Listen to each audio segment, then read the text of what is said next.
তোমাদেরকে শুভ বিকাল। চলো আজকে আমি তোমাদের একটা গুরুত্বপূর্ণ বিষয় নিয়ে আলোচনা করব। সেটা হচ্ছে অনেক শিক্ষার্থীরা পরীক্ষার মাঝে 2 নং আনসারের প্রশ্নের উত্তর থাকে, কিন্তু সেটা সঠিকভাবে তারা পারে না। আজকে আমি চেষ্টা করবো তোমাদেরকে 2 নং প্রশ্নের উত্তরগুলো কিভাবে লেখো বা কিভাবে লেখবা সেটা নিয়ে আলোচনা করবো। আজকে আমি শিক্ষার্থীদের কিভাবে প্রশ্নের উত্তর দেওয়া যায় সেটা নিয়ে আলোচনা করবো ইনশাল্লাহ। আমি আশা করি তোমরা আজকের এই ক্লাসের পরে 2 নং প্রশ্ন নিয়ে কোনো সমস্যা আর হবে না। চলো শুরু করি। WH question plus to do verb যুক্ত আমরা তোমাদের প্রশ্ন উত্তর শুনে দিলাম। তার মানে কোনো প্রশ্ন যদি তোমরা WH question plus to do verb এইগুলো দ্বারা শুরু হয়ে থাকে, তাহলে সেটা কিভাবে তোমরা আনসার করবা সেই জিনিসটা আমি আজকে তোমাদেরকে ইনশাল্লাহ খুব সহজভাবে উপস্থাপন করব। তো WH কোশ্চেন দ্বারা বাক্যটি শুরু হলে বাক্যে যদি ডু এবং ডাস থাকে, তাহলে সেই বাক্যটি হবে কি প্রেজেন্ট ইনডিফিনিট টেন্স।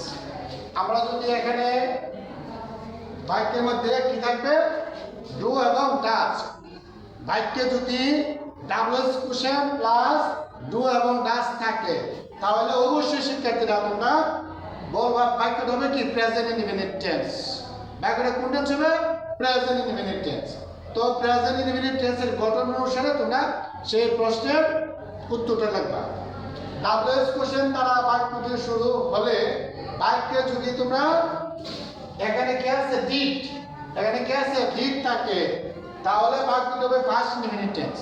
প্রিয় শিক্ষার্থীরা, তোমরা অবশ্যই যদি WH কোশ্চেন প্লাস ডিড কোনো বাক্য থাকে, তাহলে অবশ্যই বাক্যটা কোন টেন্স হবে? ফার্স্ট ওয়ান, মানে কি ফার্স্ট ইনডিফিনিট টেন্স। আর একটু শর্টকাট করে আমরা বলতে গেলে যেটা বুঝি, অর্থাৎ প্রশ্নের মাঝে ডু ডাস থাকলে বাক্যটি হবে প্রেজেন্ট ইনডিফিনিট টেন্স, আর ডিড থাকলে বাক্যটি হবে কি ফার্স্ট ইনডিফিনিট টেন্স। চলো আমরা কাজ করি, আজকে এক্সাম্পলের মাধ্যমে জিনিসটাকে আরো সহজ করে তুলি। চলো উদাহরণ সহ আমরা ডু ডাস এবং ডিডের যে থাকলে প্রশ্ন হতে আমরা কিভাবে সমাধান করবো সেটা দেখি। তো তোমাদের সুবিধার্থে আমি ডু, তারপর তোমার ডাস এবং ডিড 3টা এক্সাম্পল দিলাম। হোয়াট ডু ইউ ওয়ান্ট, তুমি কি চাও? প্রিয় শিক্ষার্থীরা, এখানে বাক্যটি WH কোশ্চেন দ্বারা শুরু হয়েছে, প্লাস এখানে কি আছে ডু ভার্ব আছে। তা আমি তোমাদের বলছিলাম যদি প্রশ্নের মধ্যে WH question plus to do verb দ্বারা বাক্যটি শুরু হয়, তাহলে আমরা দেখবো যে প্রশ্নের মধ্যে ডু আছে না ডাস আছে না ডিড আছে। তাহলে আমরা এখানে কি পেয়েছি? ডু পেয়েছি। আমরা কি পেয়েছি? ডু। তাহলে যেহেতু এই প্রশ্নের মধ্যে আমরা ডু পেয়েছি, তা আমরা বুঝতে পারবো প্রশ্নটা হচ্ছে প্রেজেন্ট ইনডিফিনিট টেন্স। কি টেন্স? Present indefinite tense. যদি আমরা ডু অথবা ডাস থাকে, তাহলে বাক্যটা কি হবে? প্রেজেন্ট ইনডিফিনিট টেন্স হবে। তো প্রেজেন্ট ইনডিফিনিট টেন্সের গঠন হচ্ছে তোমার subject plus V1 plus object. হ্যাঁ, সাবজেক্ট যদি কি থাকে তোমার থার্ড পারসন অফ সিঙ্গুলার থাকে, সাবজেক্ট যদি থার্ড পারসন থাকে তোমার এস অথবা এস যুক্ত হবে। এবার আমার প্রশ্ন হচ্ছে, তোমরা WH কোশ্চেন প্লাস এরপরে কি পাইছো? টু ডু ভার্ব পাইছো, বাক্যটা হবে প্রেজেন্ট ইনডিফিনিট টেন্স। তাই আমরা জানি ইউ থাকলে কি হবে? আর। তাহলে প্রেজেন্ট ইনডিফিনিট টেন্সের গঠন হচ্ছে subject plus V1 plus object. তাহলে মূল ভার্ব হচ্ছে তোমার one. I want a pen. I want কি? A pen. তাহলে প্রিয় শিক্ষার্থীরা, আমরা বুঝলাম WH কোশ্চেন প্লাস এরপরে ডু অথবা ডাস থাকলে বাক্যটা হবে প্রেজেন্ট ইনডিফিনিট টেন্স। সেই ক্ষেত্রে ইউ থাকলে কি হবে? আই হবে। তাহলে প্রেজেন্ট ওয়ানের গঠন হচ্ছে subject plus V1 plus object. যেহেতু আই তোমার third person of singular subject না, যে সেই জন্য এখানে এস বাই এস বসে নাই। দ্বিতীয় বাক্যটা ফলো করো, এখানে কি আছে ক্লাস। এই বাক্যটা আছে কি প্রেজেন্ট ইন্ডিপেন্ডেন্ট টেন্স।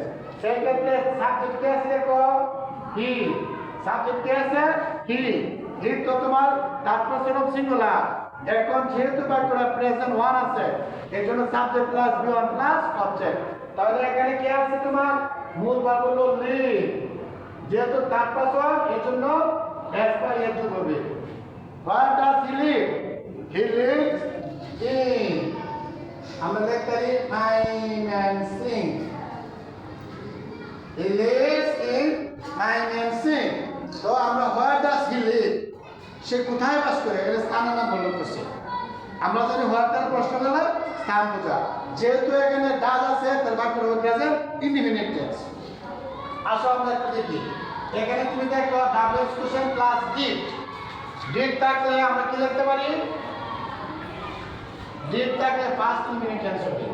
কি হবে ফার্স্ট ইনডিফিনিট টেন্স। তাহলে ফার্স্ট ইনডিফিনিট গঠন হচ্ছে subject plus V two plus object. তো এখানে আমরা সাবজেক্ট হচ্ছে ইমো, সাবজেক্টকে ইমো, তাহলে subject plus V two plus object. মূল ভার্ব কি প্রে, তাহলে আমরা লিখতে পারি প্রো, subject plus V two plus object. He broke a class, he broke a class when, কখন ভেঙেছে, আমরা লিখবো at 3 p.m. He broke a glass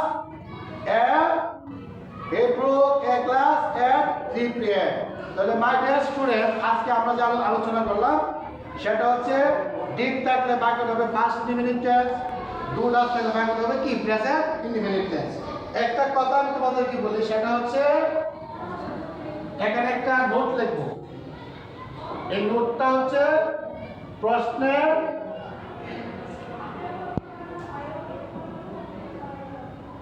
আমরা লিখব